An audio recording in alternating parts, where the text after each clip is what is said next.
పూర్తి వివరాలకు చదవండి రేపటి అక్షర శిల్పం దినపత్రికలో.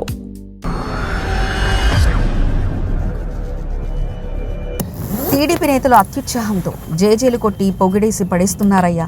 ఇకనైనా లోకేష్ రాజకీయం చూడాలట. గ్రౌండ్లో జారిపోకుండా ఉండాలంటే కట్టడి.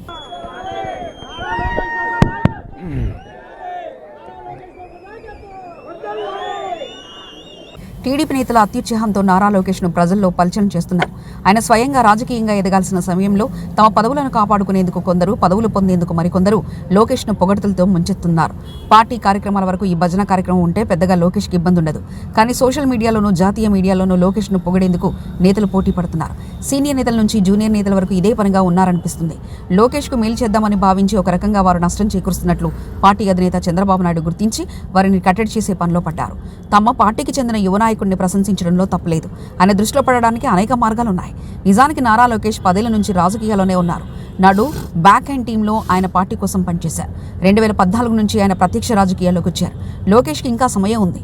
ప్రస్తుత పరిస్థితుల్లో ఏపీ ప్రజలు చంద్రబాబుపై నమ్మకం పెట్టుకుని ఉన్నారు. చంద్రబాబు అనుభవం, ఆయనకున్న పరిచయాలు రాష్ట్రానికి మేలు చేస్తాయని భావిస్తున్నారు. అది టీడీపీతో పాటు కూటమి కూడా ప్లస్ పాయింట్. దాన్ని వదిలేసి ఇటీవల కాలంలో లోకేష్ భజన అందుకుంటున్నట్లు వెగటు పుట్టించేలా ఉందని పార్టీ నేతలు అభిప్రాయపడుతున్నారు.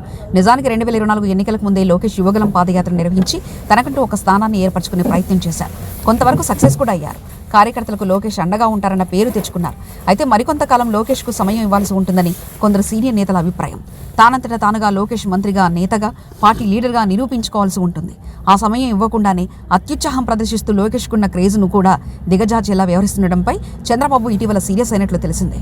కాబోయే డిప్యూటీ సీఎం, తర్వాత సీఎం అంటూ లోకేష్ను మాట్లాడే వారికి గతంలోనే చంద్రబాబు హెచ్చరించారు. ఇకనైనా లోకేష్ రాజకీయ భవిష్యత్తు గ్రౌండ్లో జారిపోకుండా ఉండాలంటే నేతలను కట్టడి చేయాల్సిన అవసరం ఎంతైనా ఉంది. మరిన్ని కథనాల కోసం సబ్స్క్రైబ్ చేసుకోండి మీ అక్షర శిల్పం. పూర్తి వివరాలకు చదవండి రేపటి అక్షర శిల్పం దినపత్రికలో.